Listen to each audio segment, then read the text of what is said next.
Hello everyone, स्वागत है सभी का फिर से रामानुजम स्कूल ऑफ स्टडीज़ में। इस सीरीज़ में हम लोग क्लास 11th के मैथमेटिक्स को डिस्कस कर रहे हैं। आज का जो हमारा लेक्चर है वो लेक्चर 4 है। इससे पहले lecture 1, lecture 2 and lecture 3 previous class में लिया जा चुका है, जिसके वीडियो का लिंक डिस्क्रिप्शन बॉक्स में डाल दिया गया है। तो आज के लेक्चर देखने से पहले एक बार उन लेक्चर पे एक बार सरसरी निगाह से एक बार नज़र मार लें, जिससे कि आज का जो लेक्चर है that is polar form of complex number, ये इसका कॉन्सेप्ट जो है पूरी तरह से क्लियर हो जाए। तो प्रीवियस क्लास में हम लोगों ने क्या पढ़ा? तो हम लोगों ने पढ़ा था properties of multiplication of complex number. इसके बाद हमने देखा modulus of a complex number क्या है, इसका मीनिंग क्या है। इसके बाद हमने देखा था conjugate of a complex number क्या होता है, argument of the complex number and principal value of the argument हमने देखा था। तो आज के जो टॉपिक है वो है हमारा polar form of a complex number, और पोलर फॉर्म पे बेस्ड कुछ क्वेश्चन हम लोग करेंगे।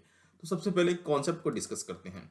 कॉन्सेप्ट है कि एवरी कॉम्प्लेक्स नंबर, अगर कोई भी कॉम्प्लेक्स नंबर है that is z x plus i y, can be put in the form of r cos theta plus I sin theta, where r is modulus of z and theta is equal to argument of z. See here, अगर हमारे पास कोई complex number z है x plus i y, so suppose this is complex number z and this is x and y.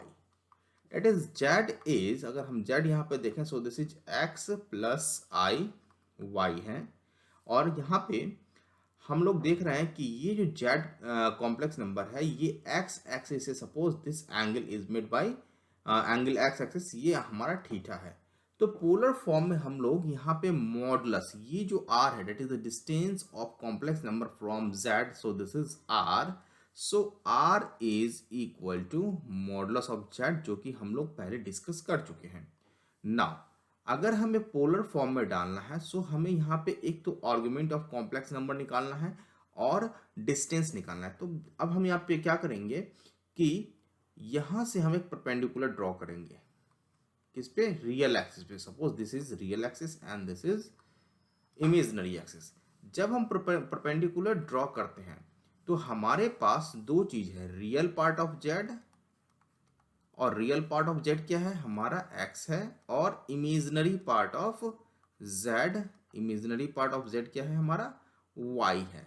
सो अगर हम real part of x निकालना चाहें और imaginary part of real part of z निकालना चाहें और imaginary part of z निकालना चाहें, तो हम लोग देखिए क्या कर सकते हैं कि जो ट्रायंगल है यहाँ पे, अगर ये ट्रायंगल मान लेते हैं A, ये O और ये B है, so in triangle AOB, in triangle AOB में हम दो चीज ले सकते हैं, साइन थीटा, और साइन थीटा का डेफिनेशन हम जानते हैं perpendicular, so perpendicular over hypotenuse, and cos theta this is equal to base over hypotenuse. ये हमारा साइन थीटा और कॉस थीटा का डेफिनेशन है। सो अगर हम साइन थीटा एंड यहाँ पे देखें परपेंडिकुलर क्या है? हमारा x है, सो this is here if we see that perpendicular is this distance, that is y over r, so we can write here sin theta is equal to y over r। r क्या हो गया? mod of z हो गया। तो यहां से हम लोग y लिख सकते हैं r sin theta। Okay, similarly अगर हम cos theta लिखना चाहें तो cos theta is equal to base, that is x divide by r. R क्या हो जाएगा? हमारा मॉड जेड। सो यहां से हम x is equal to r cos theta लिख सकते हैं। So we have z is equal to x plus i into y. चूंकि x हमारा रियल पार्ट है तो यहाँ पे x हम लोगों ने निकाला है r cos theta, so z is equal to r cos theta plus i, और y की जगह हम क्या लिख लेंगे? R sin theta. So z is written as, r is taken as common, so we can write here cos theta plus I sin theta.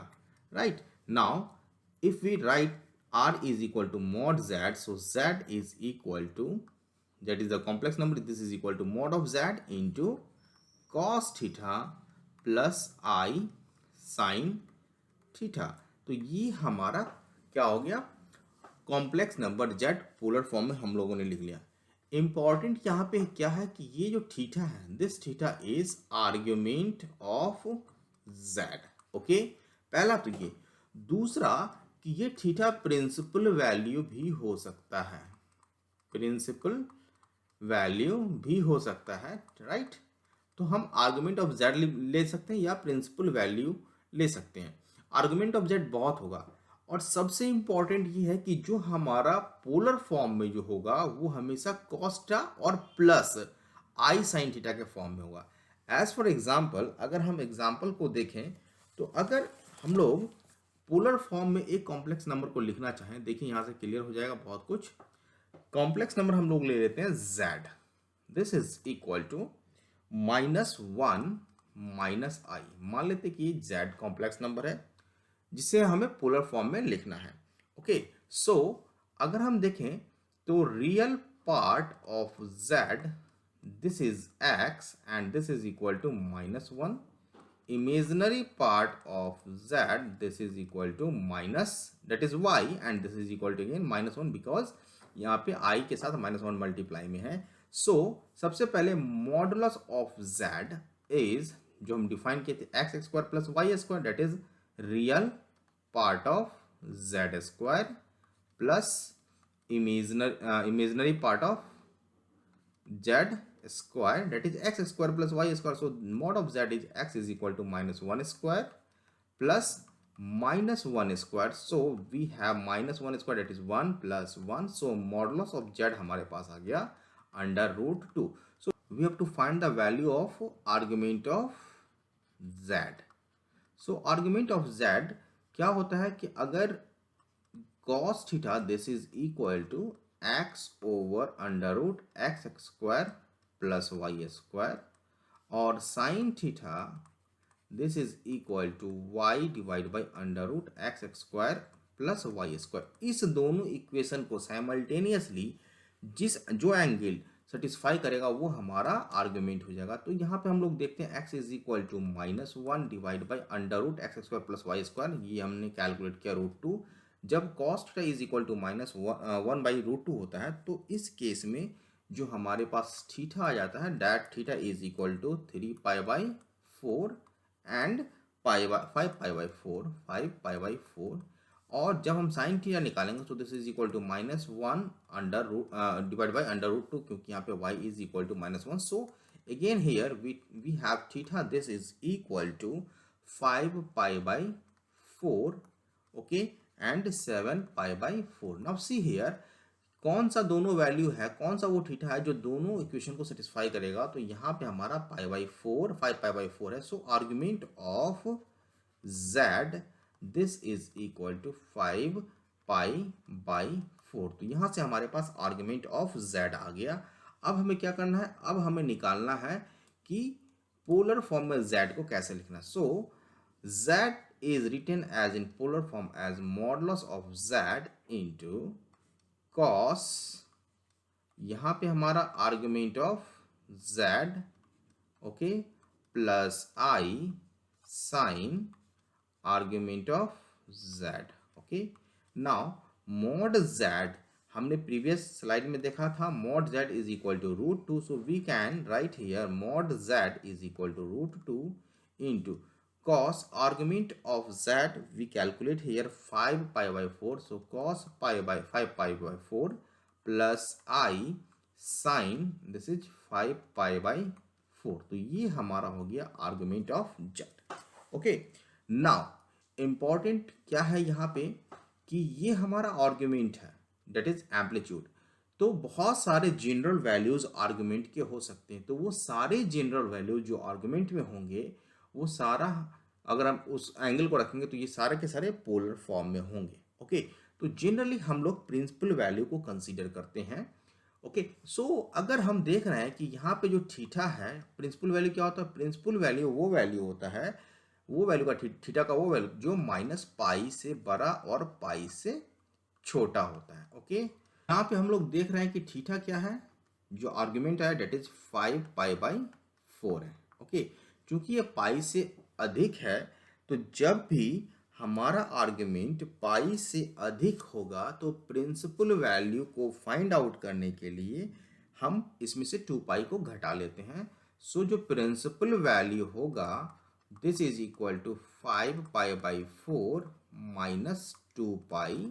Okay, जब ये पाई से बड़ा होगा, लेकिन अगर जब ये पाई से छोटा होगा तो हम 2 पाई ऐड करते हैं। तो चूंकि बड़ा है 5 पाई बाई 4 पाई से, सो हम लोग 2 पाई घटा लेंगे तो ये हमारा आ जाएगा minus 3 pi by 4। Now see here, z can be written as, ये हमारा पोलर फॉर्म है, z can be written as √2 into cos minus 3 pi by 4 plus i sine minus 3 pi by 4। तो ये भी हमारा पोलर फॉर्म हो जाएगा।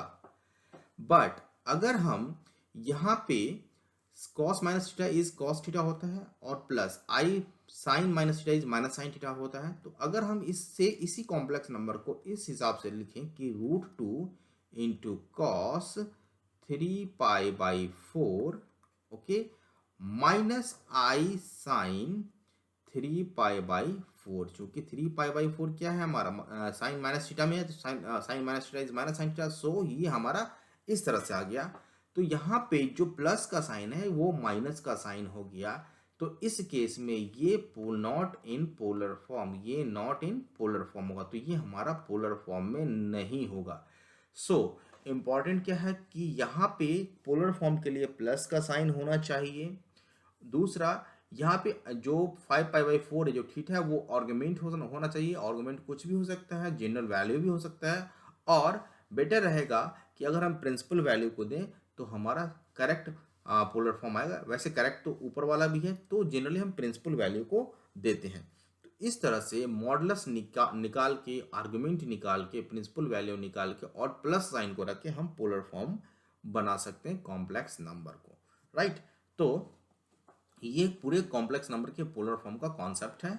आज हमने सीखा कि पोलर फॉर्म को कैसे लिखा जाता है। नेक्स्ट क्लास में हम पोलर फॉर्म पे बेस्ड कुछ क्वेश्चन करेंगे, कैसे कॉम्प्लेक्स नंबर को पोलर फॉर्म में लिखा जा सकता है, कैसे हम आर्गुमेंट को कैलकुलेट करेंगे और कैसे हम मॉडुलस को कैलकुलेट करेंगे। So in next class we will try to develop the concept to draw the complex number in an ordered plane। तो आज के लिए इतना ही रखते हैं। अगर आपको ये वीडियो पसंद आया हो तो आप इसे शेयर, सब्सक्राइब और लाइक ज़रूर करें। Thank you everyone. जय हिंद।